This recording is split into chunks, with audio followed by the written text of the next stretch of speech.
you very much, Mr. Holt. And now we want to invite Dr. Jennifer Yanko, who is the U.S. Director of the West African Research Association. She's also a visiting researcher at the African Studies Center at Boston University.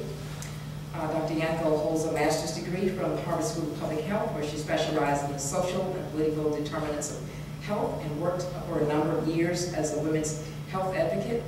Her current work is developing anti-racism curricula for schools and adult education programs stems from the conviction that of all the determinants of health, racism continues to have the most devastating, widespread, and long-term effects, making it the most serious public health issue facing us. Dr. Yanko has a PhD in linguistics and African studies from Indiana University and has taught for many years in the African language program at Boston University, focusing on curriculum and materials development for Lingala, Hausa, and Setswana.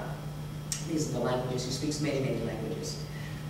She has organized and taught intensive summer language programs in Hausa and Setswana, and recently co-directed a 4-week Fulbright Hays seminar abroad for U.S. faculty in Senegal.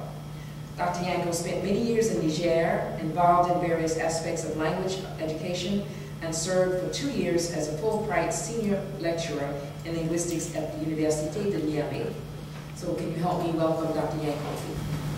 I'm really very pleased to be here today, and thank you so much for inviting me. It's very good to be part of the kickoff for this International Education Week. I think that paving the way to global understanding, when we're talking about West Africa and New England, we need to look at the present as well as the past. So I'm going to be looking back a bit. I want to thank Dr. Joyce Hope-Scott, Dr. Linda Davies for organizing this panel. It's a pleasure to be here on behalf of the West African Research Association to consider this really important topic.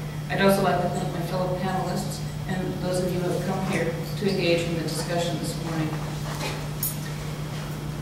It's fitting, I think, that WELOC's International Week opened with a panel on West Africa and New England. In fact, New England as we know it is quite unthinkable without West Africa in the picture. It simply wouldn't be the place it is. The relationship between New England and West Africa is so complex, so tightly woven, and so multidimensional that I found myself wondering where on earth to begin. I'd start in one place and then stop, and start in another place. And it's not just all the different layers of social locations, class, race, and gender for a start, or the different sectors, the arts, culture, science, technology, language, that this relationship shows up in. It's also the fact that this relationship has been developing and deepening since the beginning of the 17th century at the very least. The links between New England and West Africa are many. Who here doesn't say wow? Or think something may be hip? Those are borrowings. Those are not borrowings, but they've come into our language from Wolof, which is West African language. How many of us go to concerts of Baba Mal, Angelique Kidjo, or take dance classes from Ramin Touré, or listen to Césaria Evora? West Africans have made significant impacts on our notions of Christianity. Muslims from all around West Africa are settling here, introducing particularly West African strains of Islam, such as Muridism, which is from Senegal. New England is home to many, many professionals from West Africa, physicians, healthcare professionals of other sorts, scientists, engineers, accountants, businessmen, college professors, teachers, and researchers who are from West Africa. Some of them are here temporarily, but many of them are West African New Englanders. We're a hub of higher education here, and we have a lot of students from West Africa. And we also have a lot of students from New England who are going to West Africa, as explained, on various internship programs and study abroad programs. And this program sounds particularly exciting because it does address the issue of sharing expertise. And it's not sharing expertise so much as helping people, but paying dues. We have a lot of expertise here, and there's a way of equalizing through some of these programs. So as I reflected on the enormous complexity of the topic, what kept coming back to me was a mural in the Medford post office. This is one of the Works Projects Administration murals that one finds in post offices and other public buildings throughout the area.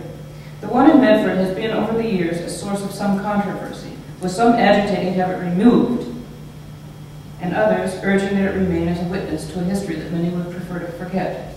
I tend to agree with those who want to keep it. I wonder what side you would come in on. I took a trip to the post office a few weeks ago to photograph the mural, and we have lots of military equipment and seafaring equipment, and then we have some European or American, white American-looking seafarer, overseer of some sort. So you can see why this mural has been controversial. There are a lot of people that would rather just, paint it over, forget it. But if you look around New England, there are other murals like this. They're not this particular depiction of the Triangle Trade, but there are murals, and Africans appear in these murals. They appear in these murals as, sailors, agricultural workers. So they're here in these commemorations of our relationship. Yes. Okay, so this is the left side of the mural. And here you see shipbuilding. Medford was a big shipbuilding center, and so were many of the towns along in New England, along in this area. And does anyone know what this is? That's a still. That's rum being made. New England was the biggest producer of rum in the world for a while, and Medford was among the best. Some people said it was the best in the country. Now, on the right side, I believe this may be in Cuba. Here's a sugar press, pressing the sugar cane. So I'm going to put it back to the central one. As I contemplated this mural in the Medford Post Office, I thought more and more about the economy and how West Africa was part of it, really from the start. And as I continued my reflections, I realized that this relationship has continued right up into the present. Its forms have changed, and the terms have changed slightly, but maybe not as much as we might hope. The first African immigrants arrived in Virginia as bonded servants. While we tend to focus on the South as the locus of slavery and the slave trade, in fact, in the colonial period, there were slaves in New England. In Medford, for example, the first Africans arrived as slaves in February of 1638.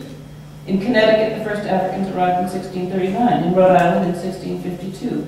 I cite these three states because they are the most implicated in the New England slave trade.